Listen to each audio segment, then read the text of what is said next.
Halo semuanya, pada video kali ini saya akan menjelaskan mengenai satu contoh soal kimia SMA yang ditanyakan oleh teman kita ya. Jadi teman kita ini bertanya mengenai hukum laju dan bagaimana cara menentukan konstanta laju reaksi ya. Nah tapi sebelum kita lanjut ke pembahasan kali ini, saya harapkan kalian belum subscribe. Untuk subscribe channel ini ya, karena setiap hari kami upload video ya, ada video matematika, fisika, kimia, dan biologi. Jangan lupa juga kalian nyalakan juga notification-nya biar kalian tidak ketinggalan dengan video terbaru kami. Nah, sekarang saya akan membahas mengenai hukum laju ya, untuk laju reaksi ya. Jadi hukum laju ini merupakan persamaan untuk menentukan laju pada suatu reaksi ya. Nah, saya bacakan terlebih dahulu soalnya. Perhatikan tahap elementer berikut. Jika dianggap reaksi di bawah ini merupakan tahap paling lambat, 2X gas tambah dengan 2Y gas itu menjadi X2Y ya. Yang A, tuliskan hukum laju untuk reaksi tersebut ya. Jadi di sini kalian harus tahu dulu maksud dari pernyataan yang paling atas ya. Nah, ini kan dibilang perhatikan tahap elementer berikut ya. Jadi tahap elementer itu ya, atau reaksi elementer itu adalah reaksi yang terjadi yaitu penggabungan antara reaktan dengan reaktan yang lain, itu akan langsung membentuk produknya gitu ya. Itu akan bentuk suatu produknya, sehingga tahap elementer ini atau reaksi elementer itu adalah reaksi kimia yang sederhana karena dia tidak melalui beberapa tahap. Ya, jadi anggapannya kalau misalkan reaksi kimia itu adalah reaksi yang kompleks gitu ya, terdiri dari beberapa tahapan. Nah, tahap elementer ini cuma satu tahap saja gitu ya.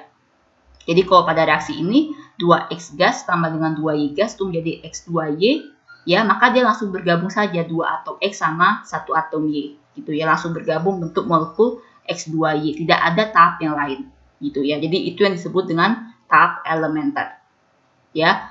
Jika dianggap reaksi di bawah ini merupakan tahap paling lambat ya, jadi teman-teman harus tahu dulu maksud dari tahap paling lambat ya. Nah, pada reaksi kimia itu ya, kalau misalkan dia terjadi reaksi yang banyak ya, misalnya seperti yang saya sudah tadi bilang, reaksi kimia itu kan bisa terjadi tidak pada satu tahap saja, bisa beberapa tahap gitu ya. Nah, kalau misalkan dia beberapa tahap dan lajunya itu berbeda-beda, ada laju yang cepat, ada laju yang lambat ya, tahap penentu lajunya itu adalah reaksi yang berjalan paling lambat gitu ya. Jadi tahap penentu lajunya itu adalah reaksi yang berjalan paling lambat, bukan reaksi yang berjalan cepat. Ya, jadi reaksi ini itu adalah reaksi yang menentukan laju reaksi. Gitu ya, semacam itu ya teman-teman. Jadi harus tahu dulu mengenai tahap elementer sama tahap paling lambat. Ya, jadi tahap paling lambat itu adalah tahap penentu laju. Ya. Nah, kalau kalian sudah pernah mendengar hukum laju, berarti kalian kan tahu ya rumusnya. Jadi rumusnya adalah R atau V ya, sama saja, R sama dengan K kali konsentrasi A ya pangkat M dikali dengan konsentrasi B pangkat M gitu ya. Atau ada orang ngomongnya K kali konsentrasi A pangkat X kali konsentrasi B pangkat Y, sama saja ya. Oke, yang A sama B ini itu adalah reaktannya ya, reaktannya. M ini adalah order terhadap A dan N ini adalah order reaksi terhadap B gitu ya. K ini adalah konstanta dan R ini adalah laju reaksi ya. Jadi pada kasus ini saya tuliskan lagi 2X gas ditambah dengan Y gas itu menjadi X2Y ya. Jadi kita tidak memperhatikan produknya, kita memperhatikan reaktannya ya. Reaktan itu ya yang berada di kiri dari tanda panah ya. Jadi untuk hukum lajunya berarti R sama dengan K. Berarti ini kan ada X sama Y ya. Jadi konsentrasi X pangkat 2 ya kali konsentrasi Y pangkat 1 ya. Jadi sini karena dia X sama Y-nya dalam bentuk gas, kalian boleh masukkan sebagai konsentrasi ya teman-teman. Jadi kalau dia wujudnya itu gas ya, atau wujudnya itu aqueous gitu ya, kalian bisa seperti ini konsentrasi. Tapi kalau misalkan dia wujudnya solid atau wujudnya liquid, itu tidak bisa kalian masukkan ya. Jadi kalau misalkan sini 2X gas tambah dengan Y solid ya, berarti ini Y-nya tidak perlu ditulis ya, karena solid itu atau padatan itu tidak menentukan laju reaksi. Jadi yang menentukan laju reaksi itu adalah yang wujudnya gas sama wujudnya aqueous ya teman-teman. Nah, di sini saya langsung menentukan M-nya itu adalah 2 dan N-nya 1 Ya, kenapa? Karena ini adalah tahap elementer. Jadi kalau tahap elementer itu, ya, order reaksi itu dianggap sama dengan koefisien reaksi. Ya, jadi koefisien dari X kan 2. Jadinya langsung aja X, M-nya itu adalah 2 jadinya. Kalau yang Y, karena D itu depannya 1 ya, koefisiennya kan 1. Berarti Y pangkat 1.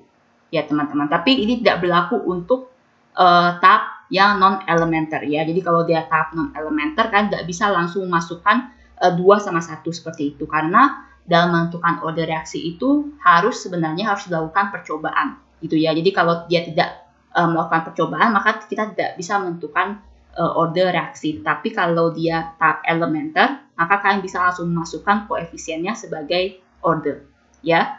Jadi ini untuk jawabannya A. Jadi R sama dengan K kali konsentrasi X kuadrat kali konsentrasi Y. Yang B, ya, jika laju awal pembentukan X2Y adalah 3,8 kali 10 pangkat 3 M per detik, dan konsentrasi awal X dan Y masing-masing 0,26 mol per liter, 0,88 mol per liter. Berapa konstanta laju reaksi ini dengan satuan yang tepat? Ya, berarti kan langsung masukkan ke rumus ini ya. Rumus dari hukum lajunya. Ya, jadi yang paling pertama itu kalian harus benar dalam menentukan hukum laju ya. Karena kalau kalian tidak benar dalam menentukan hukum laju, maka yang B juga otomatis akan salah menjawab ya. Jadi, tuliskan lagi R sama dengan K kali konsentrasi X kuadrat dikali dengan konsentrasi Y. Ya, jadinya R-nya itu adalah ini kan ya 3,8 kali 10 pangkat 3. 3,8 kali 10 pangkat 3. Karena kalian mau dapat juga satuannya, jadi kan masukkan saya satuannya ya. Jadi M per S ya. S di sini saya sekon ya. Jadi saya biasanya kalau menulis detik itu biasanya saya tidak menulis DET gitu ya. Saya menulisnya per S ya. Jadi sama saja ya teman-teman. Jadi M per S sama dengan K kali konsentrasi X-nya itu adalah 0,26. Ini kan mol per liter nih, berarti sama saja dengan M kan. Ya, ini 2 sama saja dengan M. Jadi 0,26 M kuadrat, ya, Y-nya adalah 0,88 M. Oke? Jadi kalau saya pindahkan ke sini ya, jadi K-nya yaitu adalah ini dibagi ke sini kan ya, dipindahin ruasnya ke kiri. Jadi 3,8 kali 10 pangkat min 3 molaritas per sekon ya per 0,26 kuadrat M kuadrat kan ya. Jadi kalau misalkan 0,26 M kuadrat berarti kalau dalam kurung seperti ini berarti 0,26 dikuadratin, M-nya juga dikuadratin. Dikali dengan 0,88 M. Ya. Jadi K-nya ini adalah kan hitung saja tinggal angkanya ya 3,8 kali 10 pangkat 3 per 0,26 kuadrat dikali dengan 0,88. Itu hasilnya 0,063. Itu satuannya kalian bisa lihat bagian bawah kan M kuadrat dikali M berarti kan M pangkat 3. Kan M pangkat 3. Terus bagian atas kan M per S. Berarti M sama ini bisa dicoret. Ya. Ini bisa dicoret. Jadi tinggal per S M kuadrat. Jadi per M kuadrat S. Ya, atau kalau kalian nulisnya seperti pada awalnya, yang pada awalnya kan per detik ya. Jadi 0,063 per M kuadrat detik.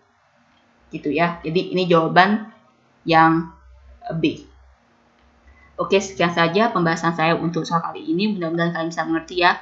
Kalau kalian ada yang kurang mengerti atau ada yang ingin kalian tanyakan, kalian bisa komen di kolom komentar. Kalau kalian punya pertanyaan seperti ini juga, ya kalian bisa kirim ke email yang tertera di description. Kalau kalian ingin supaya kami buatkan videonya dan kalian tidak mengerti mengenai soal tersebut.